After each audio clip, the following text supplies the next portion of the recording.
What happens when Donald Trump gets jealous of a black commander's success and threatens to ruin his life? You're not going to believe how this guy fights back. Hey, it's your guy here with a story that's going to keep you glued to the screen. We're talking about a black commander who pulled off an incredible military win, but then Trump got so jealous he gave him a brutal ultimatum: quit or get destroyed. This is all about standing up to pressure, fighting for what's right, and showing the world what real courage looks like. Let's jump in. It's a chilly spring morning in 2018, and the military base in Fort Bragg, North Carolina, is buzzing with energy. The sun's just starting to rise, painting the sky in shades of pink and orange, while soldiers in camouflage uniforms jog in formation across the training fields, their boots kicking up little clouds of dust. The air smells like fresh grass and diesel fuel from the Humvees parked in neat rows near the barracks. There's a faint hum of activity, radios crackling with orders, the clatter of metal as weapons are cleaned, the distant thump of a helicopter taking off for a drill. This base is one of the biggest in the country, a sprawling stretch of land where soldiers train for some of the toughest missions in the world, from desert raids to jungle rescues. It's a place where discipline and honor aren't just words, they're a way of life. At the center of all this is Commander Darius Coleman, a 38-year-old black man who's built like a tank, broad shoulders, strong arms, and a presence that makes everyone around him stand a little taller. Darius has a shaved head, a few scars on his knuckles from years of hard work, and eyes that can go from warm to stone cold in a second. He's wearing his uniform, the stars on his shoulders gleaming under the morning light, his combat boots polished to a shine.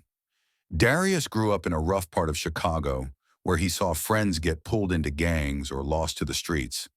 But he chose a different path. He joined the Army at 18, worked his way up through grit and skill, and now he's one of the most respected commanders in the military. He's led missions in some of the most dangerous places on earth: Afghanistan, Syria, places where every step could be your last. His soldiers trust him with their lives, and he's never let them down.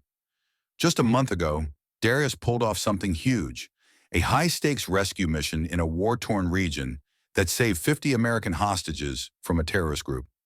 The operation was a textbook success. No casualties on his side. All hostages brought home safe.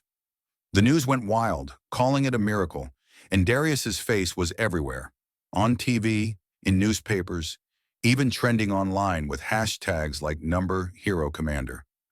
His soldiers threw him a party at the base, a big celebration in the mess hall with music blasting from a cheap speaker, tables loaded with burgers and soda, and everyone clapping him on the back, shouting his name.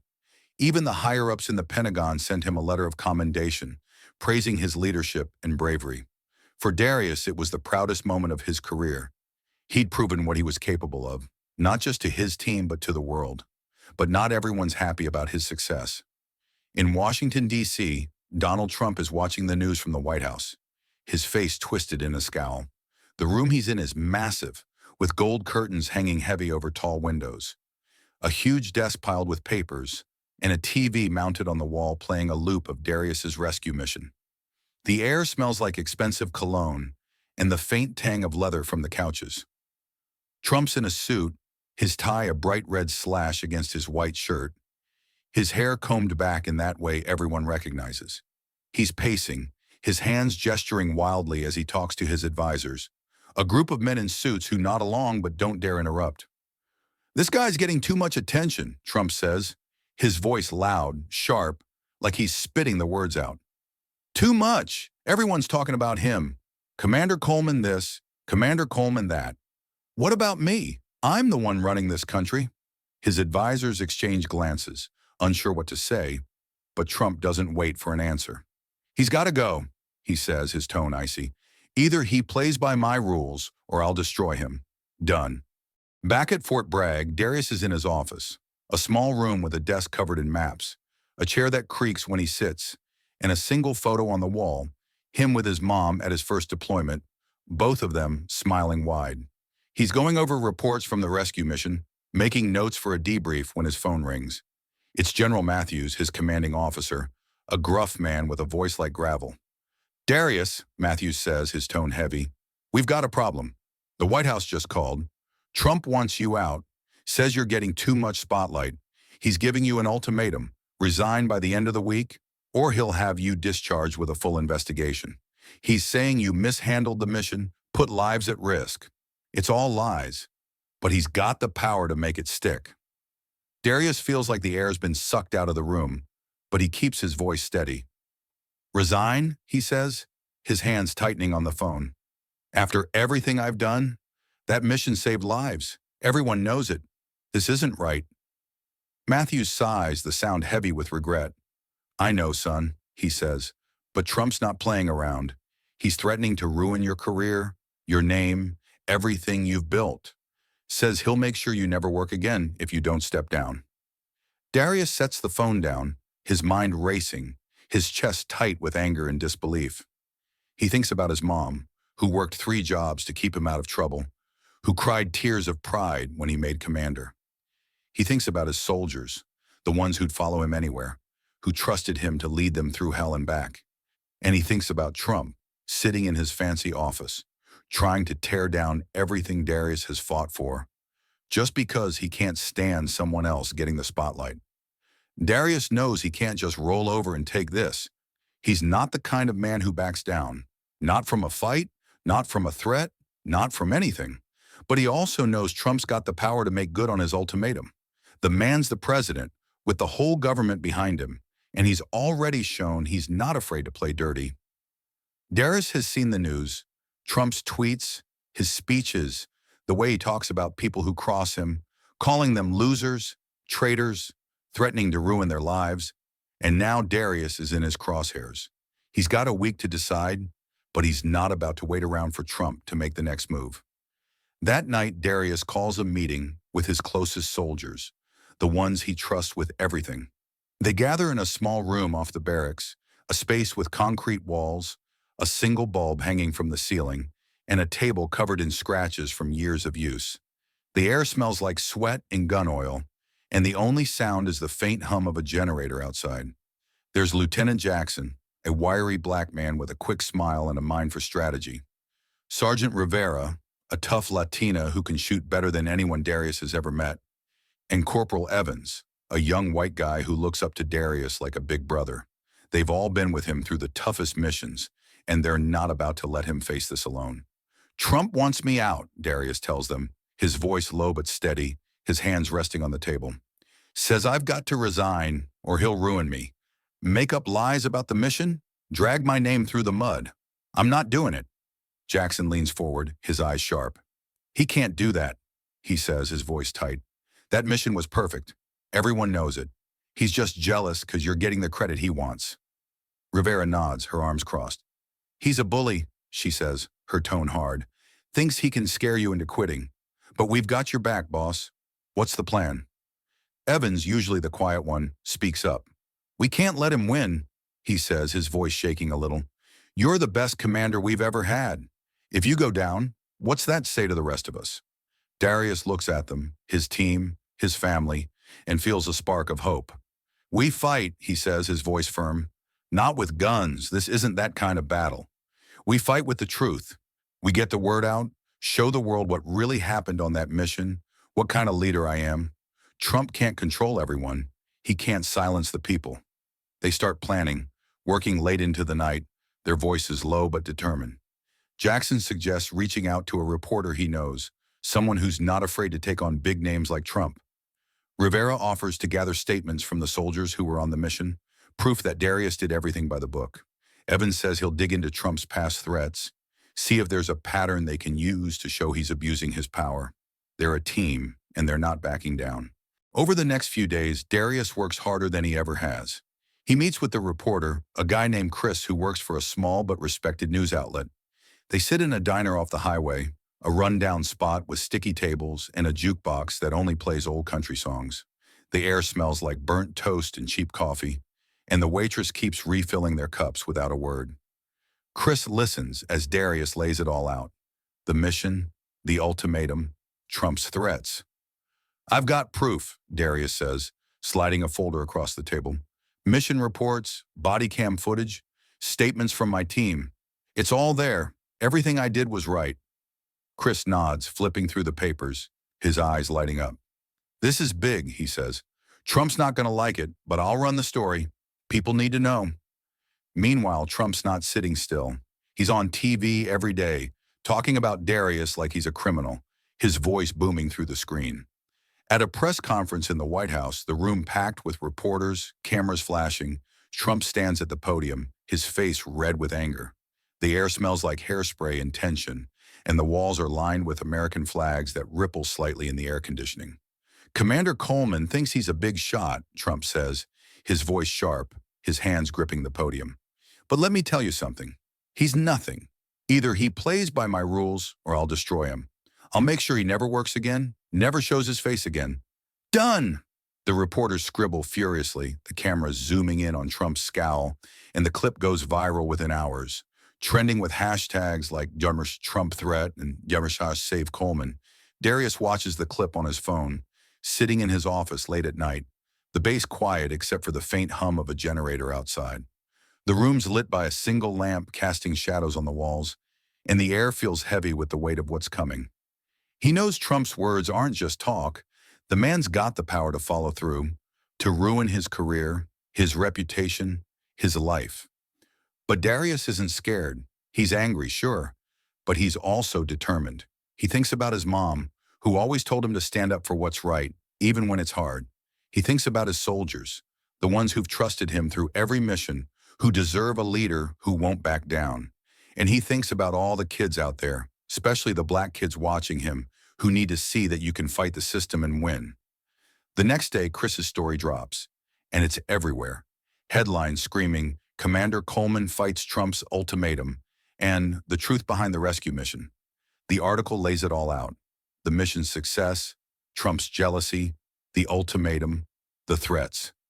It includes quotes from Darius's soldiers, who call him a hero, and footage from the mission showing how careful and precise he was. People start talking, online and off, their voices growing louder by the hour. Protests pop up outside the White House, people holding signs that say, "Stand with Coleman," and "Trump can't break us." Veterans groups speak out, calling Trump's actions a disgrace to the military. Even some politicians, ones who've stayed quiet before, start criticizing Trump, saying he's abusing his power. But Trump doesn't back down. He doubles down, tweeting late at night, his words lighting up screens across the country. Commander Coleman is a fraud, he writes, the caps making his anger clear. He's done, finished. I'll make sure of it. The tweets keep coming, each one more threatening than the last, and Darius feels the pressure building. His soldiers are worried, their faces tense when they see him, and his mom calls every day, her voice shaky but strong. "You're doing the right thing," she says, her words a lifeline. "Don't let him scare you, baby." Darius keeps pushing, meeting with more reporters, speaking at small rallies on the base, his voice steady as he tells his story. He knows the clock's ticking, Trump's deadline is coming, and he needs to turn the tide before it's too late. It's the last day of Trump's ultimatum, and the tension's thicker than ever. Darius is at Fort Bragg, standing in the middle of the training field, the sun high overhead, the air hot and heavy.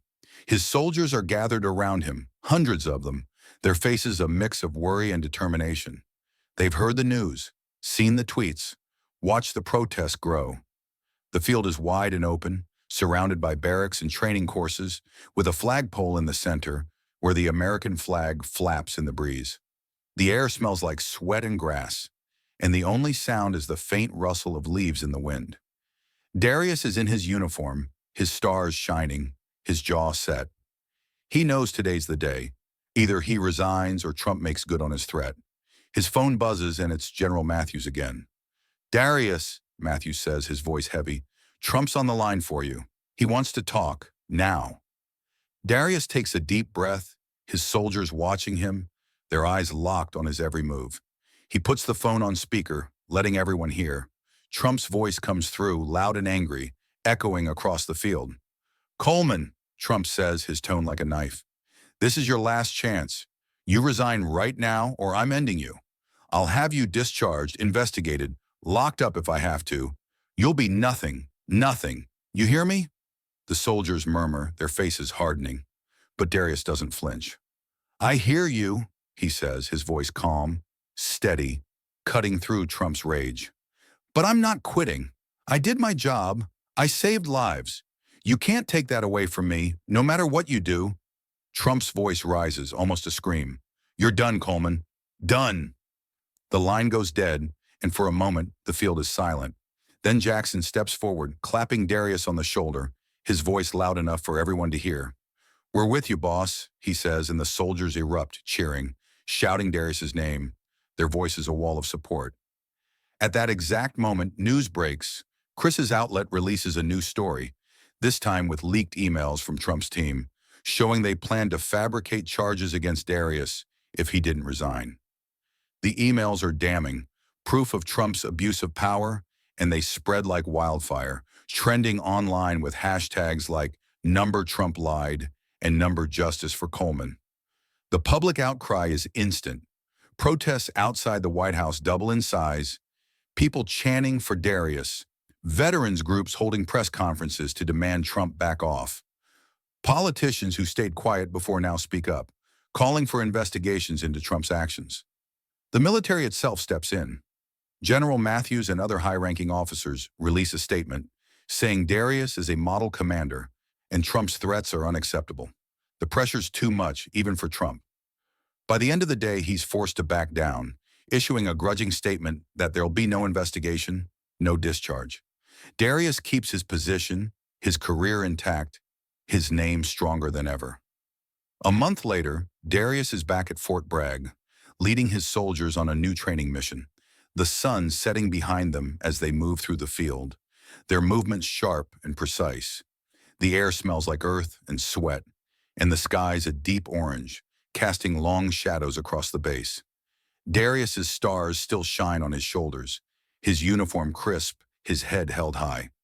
The scandal's behind him, but it's left a mark, not on his reputation, but on the military itself. The story of how he stood up to Trump has spread, inspiring soldiers and civilians alike, showing them what real courage looks like.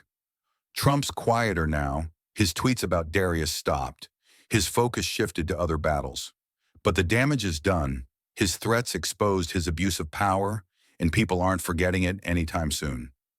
Darius's soldiers are more loyal than ever, their trust in him unshaken, and the public sees him as a hero, a symbol of resistance against a system that tries to tear down anyone who doesn't fit its mold. He visits Chicago one weekend, walking the streets he grew up on, the same ones where he used to dodge trouble and dream of something bigger. Kids run up to him, asking for pictures, their parents shaking his hand, telling him they're proud. His mom's there, her eyes wet with tears, her smile wide. I knew you'd make it, she says, her voice soft but strong. This isn't just a story about one commander beating a threat. It's about standing up when the most powerful man in the country tries to break you, about fighting for what's right even when the odds are against you, about showing the world that courage can win. Darius Coleman didn't just save his career, he showed everyone that no one, not even Trump, can take away your honor if you're willing to fight for it. If this story got you hyped, hit that subscribe button for more like it.